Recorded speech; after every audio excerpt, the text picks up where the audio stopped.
ቴዎድሮስ ታፈሰ። ቴዎድሮስ ኃይለማርያም ቴዎድሮስ ኃይለማርያም ሁለተኛ ተከታታይ ጎሉን አስቆጥሯል። በቅዱስ ጊዮርጊስ ጨዋታ የመጀመሪያ ተሰላፊነት እድል ተሰጠው። እድሉን በአግባቡ ተጠቀመ። ከጨዋታው በኋላ አሰልጣኝ መሳይ ተፈሪ አሳምኖኛል፣ ለቀጣይም ቃል ገባለታለሁ አሉ። ቃል ገቡለት፣ ገባ፣ አገባ።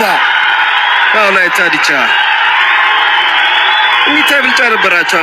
የሚታይ በጣም ኳሊቲ ያለው ጥራት ያለው ቢልድ አፕ በአማካይ ክፍል የሚያልፉ ድንቅ የሆኑ ጥራት ያላቸው ኳሶች።